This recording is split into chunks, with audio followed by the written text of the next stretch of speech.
Good morning. I'm Peter Lewis, Vice Dean for Academic and Faculty Affairs at the Johns Hopkins University School of Advanced International Studies. Before making my brief introductory remarks, I think we'll start by asking everybody to silence or turn off your cell phones.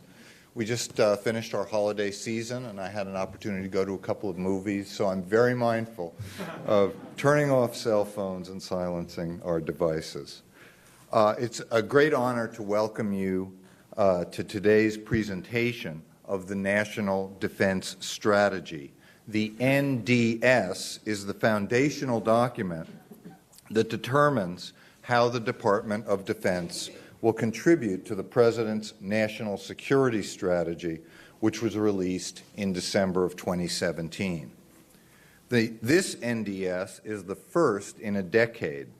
It is highly anticipated not only because of the amount of time that has passed since the last NDS, but also because its author is the 26th Secretary of Defense, our guest, Jim Mattis.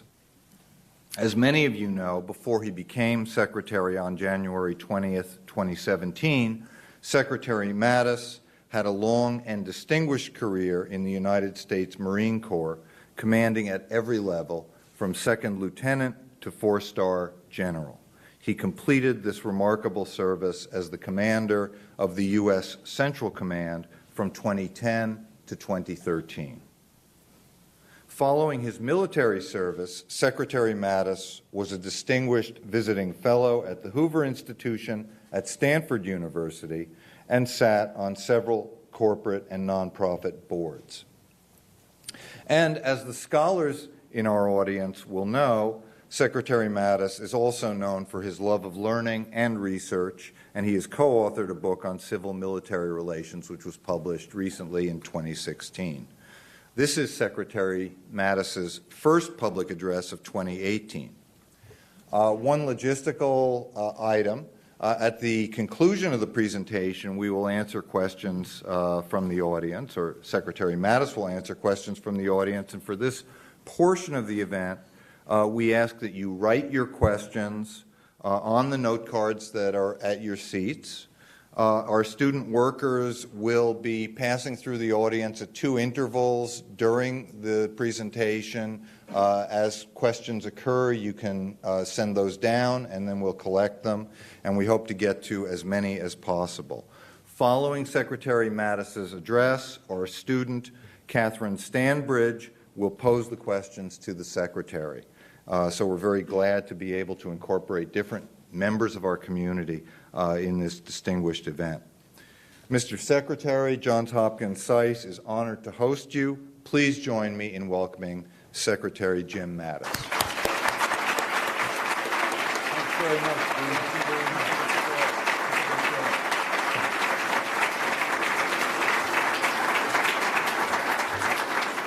Well, good morning, and thank you all for taking time to come and listen to us here.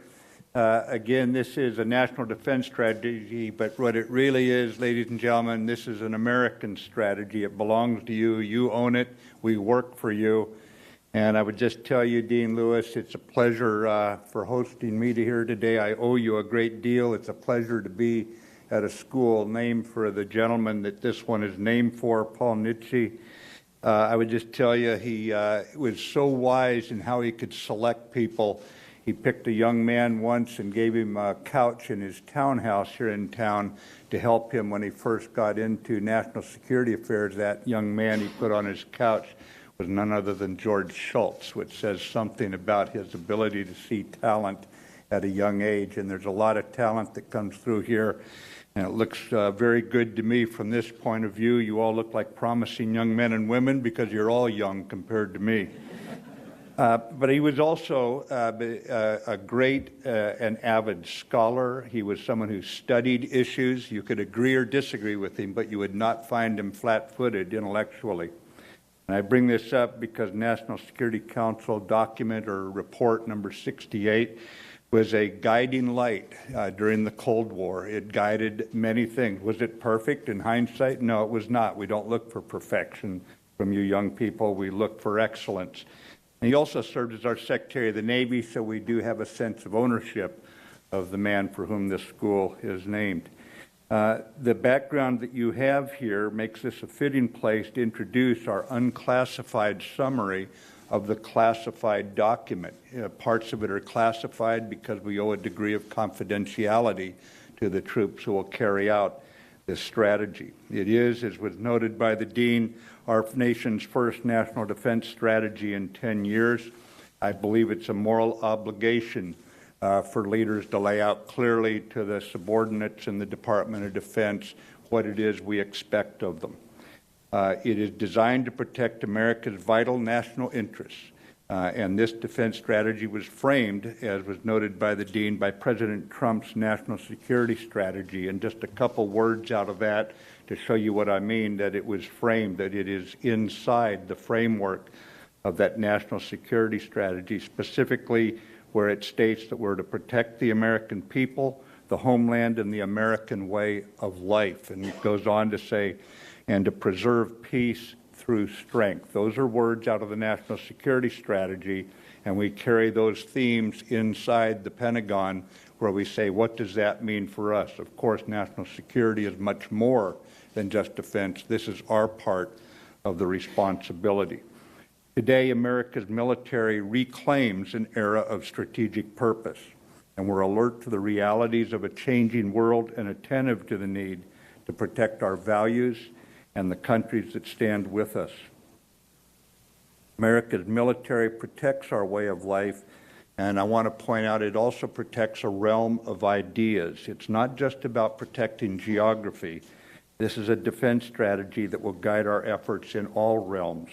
The world, to quote George Shultz, is awash in change, defined by increasing global volatility and uncertainty, with great power competition between nations becoming a reality once again.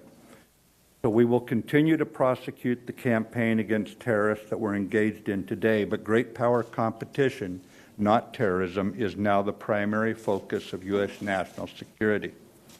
This strategy is fit for our time, providing the American people the military required to protect our way of life, stand with our allies, and live up to our responsibility to pass intact to the next generation those freedoms that all of us enjoy here today. Adapting to today's realities, this strategy expands our competitive space, prioritizes preparedness for war, provides clear direction for significant change at the speed of relevance, and builds a more lethal force to compete strategically. This strategy makes a clear-eyed appraisal of our security environment, with a keen eye on America's place in the world. This required some tough choices, ladies and gentlemen, and we made them based upon a fundamental precept, namely that America can afford survival. We face growing threats from revisionist powers as different as China and Russia are from each other, nations that do seek to create a world consistent with their authoritarian models, pursuing veto authority over other nations' economic, diplomatic, and security decisions. Rogue regimes like North Korea and Iran persist in taking outlaw actions that threaten regional and even global stability. Oppressing their own people and shredding their own people's dignity and human rights, they push their warped views outward. And despite the defeat of ISIS' physical caliphate, violent extremist organizations like ISIS or Lebanese Hezbollah or Al-Qaeda continue to sow hatred, destroying peace and murdering innocents across the globe. In this time of change, our military is still strong, yet our competitive edge has eroded in every domain of warfare: air, land, sea, space, and cyberspace, and it is continuing to erode. Rapid technological change, the negative impact on military readiness, is resulting from the longest continuous stretch of combat in our nation's history, and defense spending caps, because we have been operating also for 9 of the last 10 years under continuing resolutions that have created an overstretched and under-resourced military. Our military's role is to keep the peace for one more year, one more month, one more week, one more day. to ensure our diplomats who are working to solve problems do so from a position of strength and giving allies confidence in us. This confidence is underpinned by the assurance that our military will win should diplomacy fail. When unveiling his national security strategy, President Trump said, "Weakness is the surest path to conflict, and unquestioned strength is the most certain means of defense." Ladies and gentlemen, we have no room for complacency, and history makes clear that America has no preordained right to victory on the battlefield. Simply, we must be the best if the values that grew out of the Enlightenment are to survive. It is incumbent upon us to field a more lethal force if our nation is to retain the ability to defend ourselves and what we stand for. The defense strategy's three primary lines of effort will restore our comparative military advantage. We are going to build a more lethal force. We will strengthen our traditional alliances and building new partnerships with other nations, and at the same time, we will reform our department's business practices for performance and affordability. And doing this, we'll earn the trust of the American people and Congress that their defense dollars are well spent. So let me go through each of the lines of effort, and I want to start with lethality, because everything we do in the department must contribute to the lethality of our military. The paradox of war is that an enemy will attack any perceived weakness. So we in America cannot adopt a single preclusive form of warfare. Rather, we must be able to fight across the spectrum of conflict. This means that the size and the composition of our force matters. The nation must field sufficient capable forces to deter conflict. And if deterrence fails, we must win. We will modernize key capabilities, recognizing we cannot expect success fighting tomorrow's conflicts with yesterday's weapons or equipment. Investments in space and cyberspace, nuclear deterrent forces, missile defense, advanced autonomous systems, and resilient and agile logistics will provide our high-quality troops what they need to win. Changing our forces' posture will prioritize readiness for warfighting for major combat, making us strategically predictable for our allies and operationally unpredictable for any adversary. Increasing the lethality of our troops, supported by our defense civilians, requires us to reshape our approach to managing our outstanding talent, reinvigorating our military education, and honing civilian workforce expertise. The creativity and talent of the department is our deepest wellspring of strength and one that warrants greater investment. And to those who would threaten America's experiment in democracy, they must know if you challenge us, it will be your longest and your worst day. Work with our diplomats. You don't want to fight the Department of Defense. The second line of effort I noted was to strengthen alliances as we build new partnerships as well. In my past, I fought many times, and never did I fight in a solely American formation. It was always alongside foreign troops. Now, as Winston Churchill once said, the only thing harder than fighting with allies is fighting without them. But we are going to be stronger together, and recognizing that, our military will be designed and trained and ready to fight alongside allies. History proves that nations with allies thrive, an approach to security and prosperity that has served the United States well in keeping peace and winning war. Working by, with, and through allies who carry their equitable share allows us to amass the greatest possible strength. We carried a disproportionate share of the defense burden for the democracies in the post-World War II era.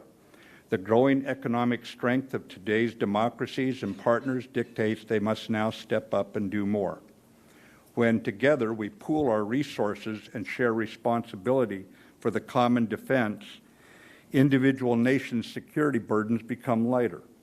This has been demonstrated right now today, for example, by over 70 nations and international organizations of the Defeat ISIS campaign that is successfully conducting operations in the Middle East. And again, the 40-odd nations that stand shoulder to shoulder in NATO's mission in Afghanistan. To strengthen and work jointly with more allies, our organizations, processes, and procedures must be ally-friendly. The Department will do more than just listen to other nations' ideas. We will be willing to be persuaded by them, recognizing that not all good ideas come from the country with the most aircraft carriers. This line of effort will bolster an extended network capable of decisively meeting the challenges of our time. So we're going to make the military more lethal, and we are going to build and strengthen traditional alliances as well as go out and find some new partners, maybe non-traditional partners, as we do what the greatest generation did coming home from World War II when they built the alliances that have served us so well right through today. Our third line of effort serves as the foundation for our competitive edge, reforming the business practices of the Department to provide both solvency and security, thereby gaining the full benefit from every dollar spent, in which way we will gain and hold the trust of Congress and the American people. We are going to have to be good stewards of the tax dollars allocated to us, and that means results and accountability matter. To keep pace with our times, the Department will transition to a culture of performance and affordability that operates at the speed of relevance. Success does not go to the country that develops a new technology first, but rather to the one that better integrates it and more swiftly adapts its way of fighting.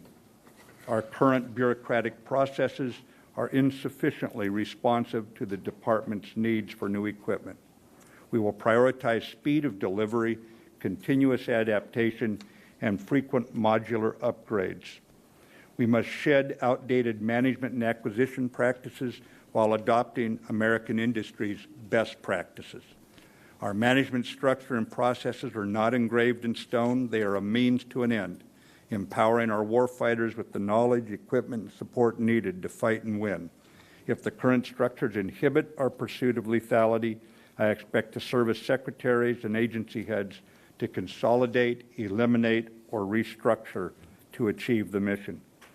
Deputy Secretary of Defense Shanahan is leading this third line of effort to leverage the scale of our operations, driving better deals for equipping our troops.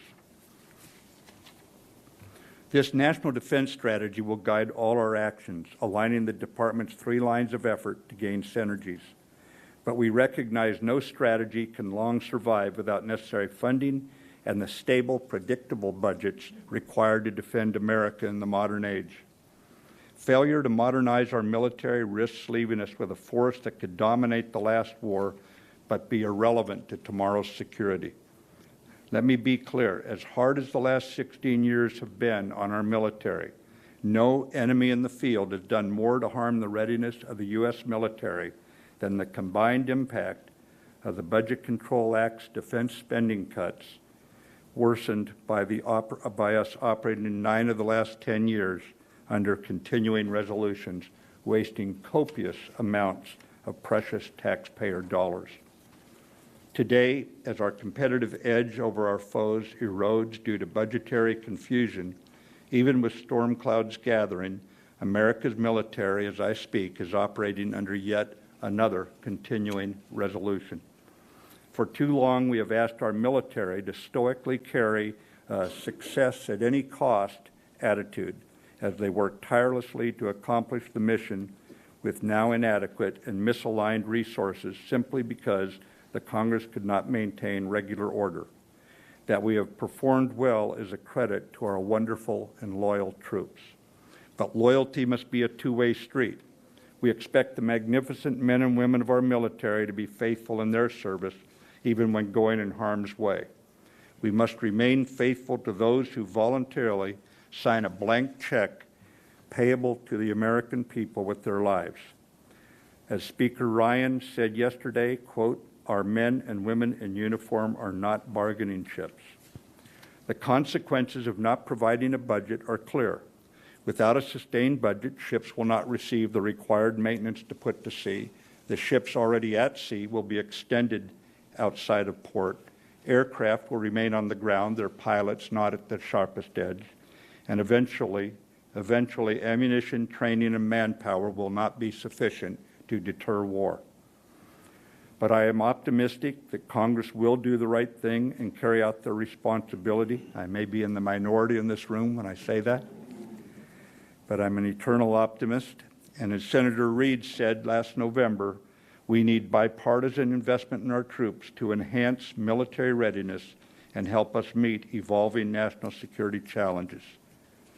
Under our Constitution, it is Congress that has the authority to raise armies and to maintain navies. Yet as I stand here this morning watching the news, as we all are, from Capitol Hill, we're on the verge of a government shutdown or, at best, yet another debilitating continuing resolution. We need Congress back in the driver's seat of budget decisions, not in the spectator seat of Budget Control Act's indiscriminate and automatic cuts. We need a budget, and we need budget predictability if we're to sustain our military's primacy. Now, many of us in this room were born free here in America completely by accident. All of us can live here by choice thanks to the veterans and the patriots who serve today in our military.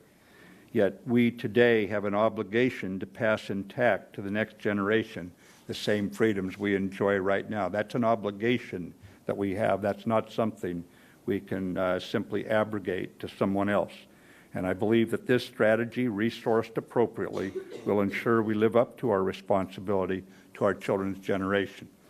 So with that, ladies and gentlemen, and the Dean did say he was going to help me answer the question, so thanks very much for that. That, what I recognize as a slip of the tongue, but in this town that can get you into a lot of trouble, and I speak with authority on that. So, but ladies and gentlemen, let's see where we're at. Let's have a dialogue. Now again, this is, we serve you, this is your strategy as much as it's ours. We had a responsibility to write it, and it's up to us to be able to defend it intellectually alongside you and in the face of any questions you have. So let's hear what's on your mind. And where's Catherine at? She's somewhere under.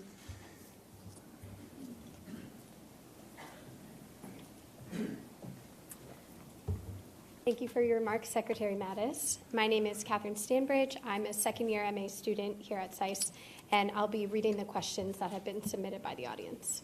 So our first question: building capability and capacity are challenging to achieve at the same time. Do you see one of these as being more important in the near term? Yeah, very good question. So capabilities are what does the force bring? And you look at every capability in a force, you look at changing times, what are the threats? We try to define the threats to what I would call a Jesuit's level of satisfaction, which is tough indeed. And at that point, we then determine, do we need additional capabilities? Then you have capacity. In other words, how big is the force that you have? I believe at this time, in this age, that emphasizing the capabilities that the force brings is probably the predominant effort that you've got to make. At the same time, capacity, the size of your force, makes a difference. There are nations that have stood by us for years and to whom we look many times for support. And some of those forces have been shrunk to a point that they no longer allow their diplomats to speak with strength. So we have to make certain we keep a force of sufficient size, but my emphasis right now is on building the capacity. Do we have the cyber troops in there? Do we have the intelligence analysts in there that allow us to be at the top of the game when we make that grave choice to send our young folks into a fight? Thank you. Next question: how does the NDS intend to modernize U.S. forces and prepare the U.S. for a conflict with some of the world's rising powers? Well, first of all, you've got to accept the reality. You have to look with reality at what the world looks like and what are those challenges to our way of life. There is nothing in here that presupposes war. The whole point, and you saw it well demonstrated with the NATO alliance, for how many years did NATO stand strong, all the democracies together from Europe and North America? How long did we stand together? And what was a Cold War never became a hot war on the plains of Europe. So the point is, how do we create a military that is that compelling? And what you have to do is you have to take the threats as they stand. You have to make certain you're integrated with the State Department's foreign policy, so we're operating with very much a depth to our State Department, not outside the State Department's foreign policy, but inside it. And so it starts with me having breakfast every week with Secretary of State Tillerson, and we talk 2-3 times a day sometimes. We settle all of our issues between he and I, and then we walk together into the White House meetings. That way, state and defense are together. And this allows us, as we look at a military that must adapt to its times, we also are in step with the foreign policy. You do not want to get detached from that and think that you're just going to automatically serve the needs of our country.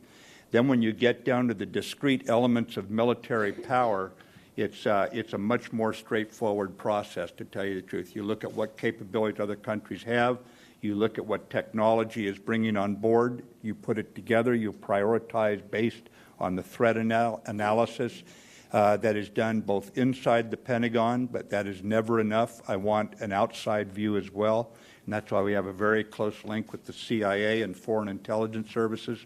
And then we also have officers assigned to other nations' armed forces or on duty in our embassies around the world, and they are also feeding from our friends. They're feeding more ideas in, and certainly they're keeping us updated on what they're seeing of potential adversary systems. So you put it together in that manner, and then it becomes like a Rubik's Cube. As you move defensive and offensive capabilities together, you work with allies. I'm on my way to Brussels here in a couple weeks to work with our allies again as we look at what we call NATO capability gaps. They're not all going to be filled by us. Some of them are going to be filled by others, and that's the way it should be when democracies band together to defend the principles we stand on. So it's an analysis, and then it's an assignment of priority, and then it's an allocation of resources. If you don't get the resources, my closing words, then your strategy is nothing more than a hallucination, because without the resources, there's just so much brave young men and women can do. Thank you. Continuing in a similar vein, how well linked is the NDS to the budgets and activities of the State Department and civilian agencies? Yeah, it is somewhat linked. Again, I do not take any move. I'm leaving to visit Indonesia and Vietnam this weekend, and before I go, I sit down with Secretary Tillerson, and he actually sends to me in writing at some point after we've talked, what are the foreign policy parameters, what are the priorities he has while I'm visiting those countries. I think that probably the most important thing is to ensure that in everything we say and in everything we do, we are reinforcing our diplomats. That's the way it works when you're doing foreign policy, and we're an instrument of foreign policy. Some of our tough young men put it, we do the last 600 meters of foreign policy. And that's a fair statement in terms of we're there, first of all, to back up the diplomats, and then if push comes to shove and we're unable to basically avert war, or we end up in one, then we carry it forward. But our job, even then, is to develop something better for peace. It's not just to fight a war. It's for a political reason that's established by state. We do work together. I have some development money that's allotted to me by the U.S. Congress because of where we operate around the world. When we spend that money, already at the highest levels of state and defense department, we have sat down and prioritized that money together. We don't go off and spend that money without State Department helping with the pen to say what are the priorities that we have. Thank you. And again, continuing on this track, how is the DoD working to encourage allies and partners to build up their own defense capabilities? Yeah. That's actually going better than I expected. I came here, I remember flying out of Denver. I was flying in here to go into confirmation, and I was trying to think of how do I put America first into, in my mind, an alliance framework. And as we were get ready to take off, you know what happened. You all can recite it from memory. The stewardess was standing there, and she said, in the event we lose cabin pressure, you know what's coming next, every one of you, don't you? When the masks drop, put your own mask on first, then help others. So what we're going to do is restore America's economic viability, because no nation in history has maintained its military power that was not economically viable and did not keep its fiscal house in order. So the first thing was when I went into Brussels on my first meeting there with the most critical alliance we have, which is the 29 nations of NATO, I used that example, and I said, but I've got to tell you, I said, and I'm speaking from the heart, I knew many of them. I'd been a Supreme Allied Commander in NATO in a previous job, and I said, I know many of you here. I said, I have sat behind Secretary Rumsfeld when he came here and said, you're going to have to pay more. You can't expect the Americans to keep doing this. I said, I've heard Secretary Gates put his prepared remarks down and tell you he needs to lay this on the line, that the American people do not want to continue to carry a disproportionate share. And I said, you have heard it from President Obama's administration. I've been here and I've heard it said then, and now it's manifested politically in America. So here's the bottom line. Please do not ask me to go back and tell Americans that the American parents, that they need to care more about the safety and security and the freedom of your children than you're willing to care for, that you're willing to sacrifice for. We're all going to have to put our shoulder to the wagon and move it up the hill. Surprisingly, I did not lose the rapport that I really anticipated. I would lose rapport with some of them. I mean, that's a hard message. But I wanted to put it in human terms because this is a human situation we're talking about. I don't think that the values that grew out of the Enlightenment are something that simply exist in isolation and don't need to be defended. And there's enough other things going on in the world we can see this. So the argument is made for itself. The argument is made for itself. The CIA briefed me when I came in that my first crisis would probably be somewhere in the Korean Peninsula. My first trip overseas went to Tokyo and Seoul, and I will tell you there are two nations that are doing a lot for their own defense, and we're very tightly bonded. It's a trusted relationship. So it's actually going well. The message has been received in positive terms. I do not have antagonistic or adversary terms with any of our traditional allies, and we have new allies who are eager to start working military to military with us at this time. So far it's going okay, but of course these are all democracies by and large we're dealing with, and they have their own constituencies inside each country. That's a political reality. All politics are local, whether you're in the United States or you're in Poland or anywhere else. But so far, I'm very encouraged by what I've seen, and we could not be better served than by Secretary General Jens Stoltenberg there in Brussels with our primary alliance, and the way he leads that alliance is one where we all have to work together and do our fair share. Thank you. Mm-hmm. Next question. How can the military institutionalize and preserve counterinsurgency lessons from Iraq and Afghanistan as we shift to a greater focus on near-peer rivals like China and Russia? Yeah, if I was to sum up the challenge that we have inside the department in carrying out this strategy, it's threefold. It's how do we maintain a safe and effective nuclear deterrent so those weapons are never used. It's a nuclear deterrent. It's not a war-fighting capability unless it's the worst day in our nation or the world's history. So that's the first one, priority, a safe and effective nuclear deterrent. Number two is how do you field in the modern age a decisive conventional force? It's expensive. We recognize that, but it's less expensive than fighting a war with somebody who thought that we were weak enough that they could take advantage. And the third is at the same time as we field that conventional force, how do you sustain a counterinsurgency capability inside your force? And why do I say that? I go back to the words of the most near faultless strategist alive today, Dr. Colin Gray of Reading University, who said, the paradox of war being, and I said it in my prepared remarks, that the enemy will always move against your perceived weakness. We cannot marry or adopt one preclusive form of warfare, say we're not going to do counterinsurgency because you know what's going to happen. And so we are going to have to do it. I see it as it is relatively a training and education issue. It doesn't take a lot of specialized kit. There's some.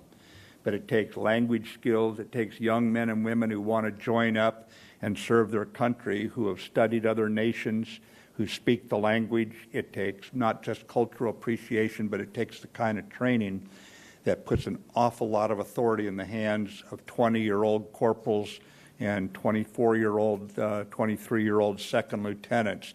Those forces in that labor-intensive kind of warfare scatter among innocent people, and we fight those wars so obviously among the innocent that it takes a very well-trained, well-honed force. But it's mostly training and it's mostly education that allows us to keep counterinsurgency inside the great power competition force that we are composing. Thank you. With cybersecurity a rising concern in both public and private sectors, how does the NDS plan to address strengthening U.S. cybersecurity measures? Right. If you look back, put it in historical terms, ladies and gentlemen, we began fighting on the ground, 5,000 years ago, about the first time somebody envied something somebody else had, I guess. We went to sea and went maritime probably about, 4,000 years ago. Then about 100 years ago, a little over 100 years ago, World War I, we went into the air domain. And then, so we had a couple thousand years for a couple of them. We've had 100 years to incorporate air. And now, in a matter of a little more than a decade, really, we've added cyberspace and outer space as potential warfighting domains, the way we must look at it, since we're your sentinels, we're your sentries who guard America. We have to look at it that way. In cyber, what we are going to do is reorganize. I told you we're reorganizing the department to a degree. You're going to see reorganization of the fundamental organizations, the U.S. Cyber Commands and the National Security Agency. They will be organized along different lines. We are going to have to then resource them in education with training programs, recruiting programs, and mission statements so that the reorganized forces are working together, because this is a wild west right now. As you know, people in their bedrooms can be doing things that are causing your bank account dire problems at this point. So I would just tell you, it's going to have to look at this problem much more broadly than the department has looked at problems in the past. And that means we have to be relevant to the security of everyone who's looking at me right now, not just relevant to our forces in the battlefield in some overseas land. What that means, I've got to get some really bright people in, and we've got them on our Defense Innovation Board. They come out of places like Silicon Valley, and they are the top of the line, and they are an enormous help as we craft the specifics to this. But most of all, it's that we have got to absorb now. This is a mission, and we can't say we just like to have our airplanes and our tanks and our ships. We don't want to get into that messy thing. Now, where this takes us, there's a lot of things we have to look at. Our founding fathers on cyber were very, very, they obviously anticipated things. And what is it? Remember, life and liberty and the pursuit of happiness. They knew that in protecting life, we also had to be protecting liberty. And how do we protect life if cyber could shut down all the power in a part of our country that would kill people in hospitals or paralyze economies that are required to keep people alive and that sort of thing? How do we deal with that when that's not what you and I would call a military mission? Matter of fact, we have laws that prohibit us, and we are proud of those laws, from doing certain things in this country. You don't see any military person arresting anybody in this country, not our authority under the Constitution. So what are we going to do in an area that was not addressed other than thematically that we must keep our constitutional rights alive even as we protect our people? And that's going to be something that I will not decide. You will all be helping us decide that because we will need you involved in this. I mean, what do we do? Do we decide we'll put up a domain, and if somebody wants to, they can go inside it, and we'll have a military force trying to protect that domain, and if you put your account and your bank account in there, you get protection, and someone who thinks that we're up to no good says, I'm not getting in that, that's okay, freedom of choice, right? So where are we going to go with this? I need to get some more people in to structure this thematically so we lay out choices for you and see what our Congress decides is the right level of military involvement or what we have to offer there. It's a very complex issue for right now. I'm focused mostly on just making certain that our military can fight and supporting FBI and others when we spot a problem coming in from overseas. We will pick it up and we notify the law enforcement agencies now. But there's a lot more to be done, ladies and gentlemen, and I have not got that defined yet. Inside the military, we're good to go. We know what we have to do. More broadly, I'm not sure yet. Thank you, Secretary Mattis. One last question. Will a government shutdown have serious ramifications on military operations? And if so, what are your plans for mitigation? Yes. Let me give you an example. This morning or last night, young guys and gals somewhere in Wyoming were driving off to do their weekend duty. There's any number of projects we have underway that keep me at the top of my game and our military at the top of our game that are handled by civilians. All these things are going to be disrupted. Those troops will arrive there at their armories, by the way, and told go home. If there's a government shutdown, and they will then drive a couple hundred miles back home. These again are stoic young men and women. They'll suck it up and they'll say, okay. If they're Navy reservists, they'll say, aye, aye, sir, cheerfully. And when they get in their car, they may not mutter something quite so positive. I would just tell you there will be our maintenance activities will probably pretty much shut down. We will not be able to induct any more of our gear that need maintenance. Over 50% altogether of my civilian workforce will be furloughed, and that's going to impact our contracting. It'll impact, obviously, our medical facilities. It's got a huge morale impact. I'll just tell you, how long can you keep good people around when something like this happens? It is always a question that's got to hover in the back of my mind. I would just tell you that we do a lot of intelligence operations around the world, and they cost money. Those obviously would stop, and I would just tell you that training for almost our entire reserve force will stop, and you must understand the critical importance of our reserves. They're the only shock absorber we have.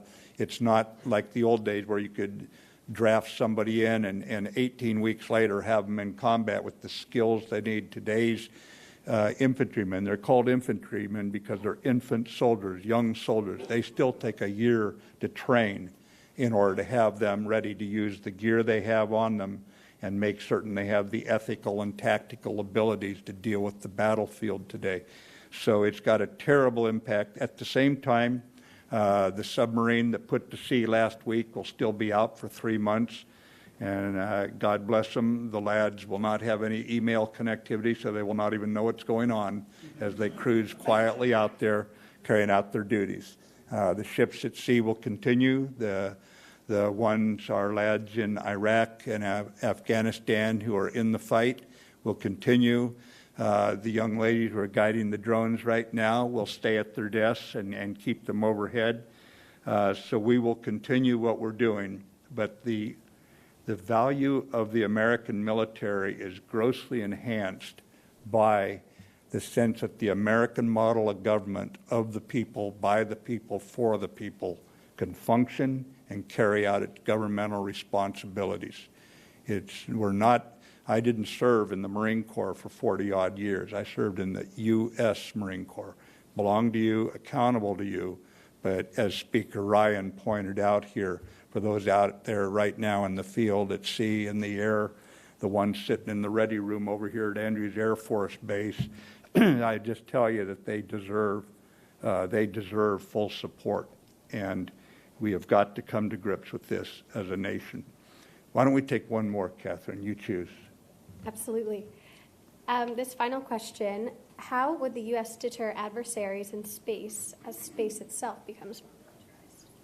Yeah, how do we deter in space? It's philosophically or basically in the same way that we would deter anyone else. Don't try it because we can do more damage to you than any benefit you could gain. So it comes down to that, but what that means is we've got to have capabilities to deny them what they want to achieve. In this regard, it's not just about what you might think of guns in space shooting each other. It can be nothing more than we have for every satellite up. We have 100 more this big that we could launch just as fast or taken out. By the way, we're going to take you down in the United Nations, and we're going to get economic sanction. In other words, there's a way to raise, this is when I mentioned expanding the competitive space.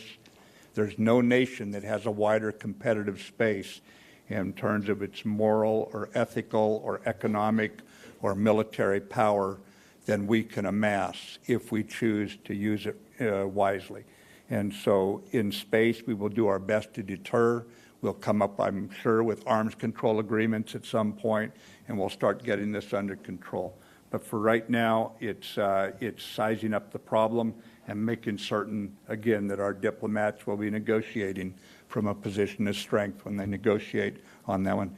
Ladies and gentlemen, let me just say thank you for taking time again to hear me out this morning. I hope it was of some value, and that the questions especially, I thought were, by the way, Catherine, thank you for selecting however you did. I know you had more than that, but the question I thought were very good. And I would just encourage all of you, if you think we're missing something or on the wrong track, by all means notify us. There's ways to get a hold of us through our public affairs, and I get those. It's not all love mail when I get it, I assure you. I didn't realize my parentage involved that at times. But I would just tell you this is a raucous democracy, and our troops stand ready right now as we're all sitting here enjoying freedoms we somewhat, even I, take for granted. They are out there right now ready to do whatever it takes to keep us safe. So please keep them in your thoughts and prayers, and know that they represent the very best of us. They're wonderful, and they really did sign that check, payable with their lives, a blank check to every one of you. So thank you very much, ladies and gentlemen. I look forward to hearing from you.